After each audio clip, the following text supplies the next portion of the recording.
जुवेरिया बिनते हारिस रजी अल्लाह अन्हा। हाँ, जुवेरिया रजी अल्लाह अन्हा के बारे में आता है कि इनका नाम बिर्रा था और कबीला बनु मुस्तलिक से थी।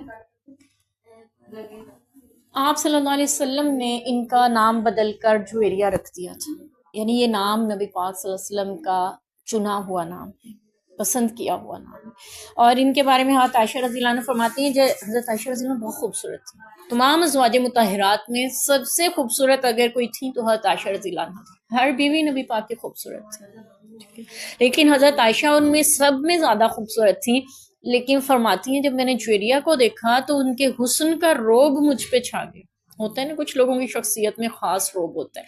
तो फरमाती हैं कि मैं उनके अंदाज़ो जो अंदाम थे वो देखती रह गई, इतनी खूबसूरत थी। और उठने बैठने का अंदाज एक सरदार की बेटी थी। असर तो होता है अपने ख़ानदान का और उठने बैठने के अंदाज का। फिर उस पर तो इनके साथ यानी इनके शादी हो गई थी इनके अपने ही कबीले में। जिस शख्स से शादी हुई वो भी और इसका वालिद भी, इनके वालिद भी वो इस्लाम के सख्त दुश्मन थे और उन्होंने मुसलमानों के खिलाफ फौज जमा करना शुरू कर दी और मुसलमानों पे चढ़ाई का इरादा रखते थे बिल अन करीब। तो नबी पाक सल्लल्लाहु अलैहि वसल्लम को इस बात की खबर हुई। आपने एक सहाबी रसूल को वाक़े की तस्दीक के लिए भेजा। उन्होंने आके इत्तला दी, अल्लाह के रसूल ये बात सच है। आपने भी सहाबा इकराम को हुक्म दिया कि वो जंग की तैयारी करें। और नबी पाक सल्लल्लाहु अलैहि वसल्लम एक बड़ी फौज लेकर लश्कर कशी के लिए मैदान में पहुंचे। लेकिन हुआ ये कि इनकी फौज जो थी वो दाएं बाएं भाग गई और जो सरदार बनाया गया था वो भी छोड़ के फौज को भाग गया। तो मुसलमानों ने एकदम से इन पे हमला किया। तो सामने से कोई खास यानी जवाबी वार ना हो सका, जिसकी वजह से मुसलमान उन पे फतहयाब हुए और मुसलमानों को बड़ी तादाद में यहाँ से माले गनीमत हासिल हुआ।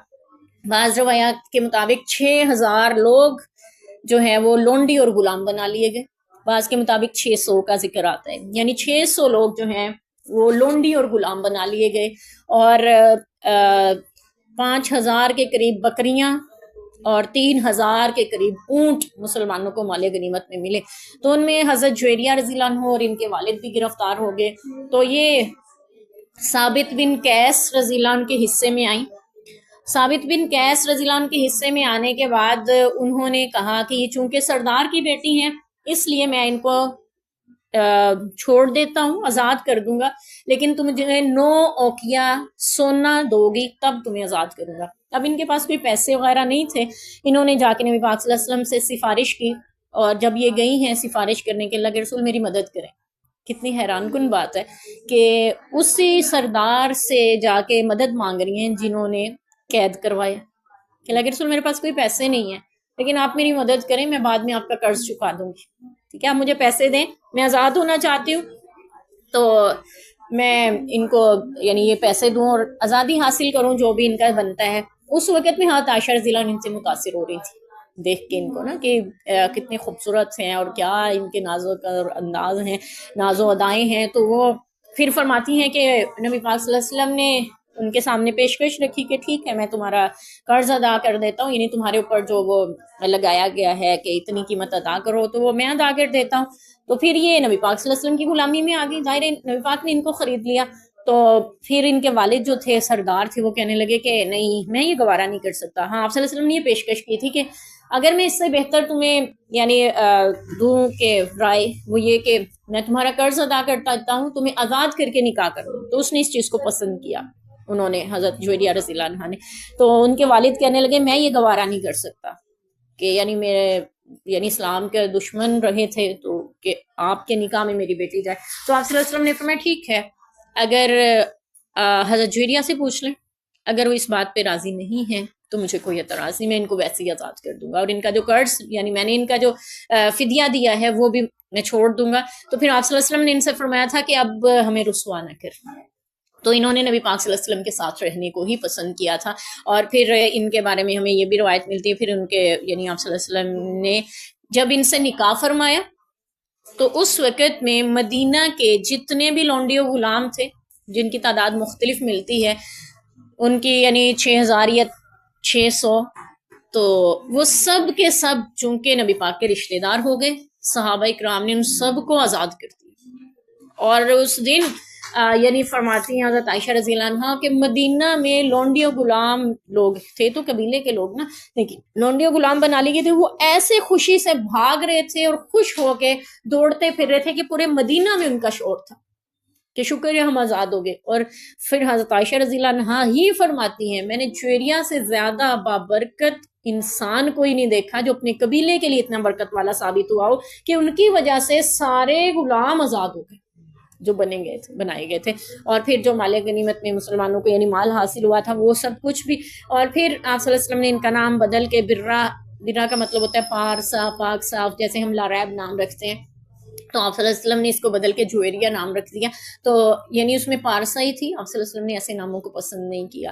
بہت سی اور بھی صحابیات کے یعنی اس دور میں نام برا رکھے ہوئے تھے، تو آپ نے کسی کا زینب رکھا، کسی کا کچھ اور، یعنی ان کو تبدیل کر دیا گیا جن کے ناموں میں ایسی جھلک ملتی تھی کہ کیونکہ لاریب ذات اللہ کی ہے جس میں کوئی عیب نہ ہو، کوئی شک نہ ہو، یا پارسا ہو، وہ اللہ کے علاوہ کوئی ہو نہیں سکتا۔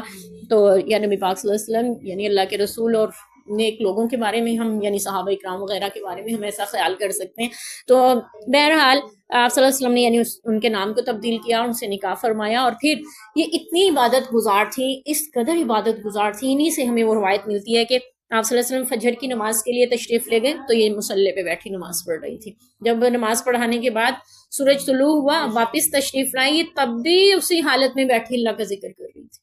تو آپ نے فرمایا جریہ تب سے اب تک ایسے ہی بیٹھی ہو عبادت میں؟ کہنے لگی جی اللہ کے رسول۔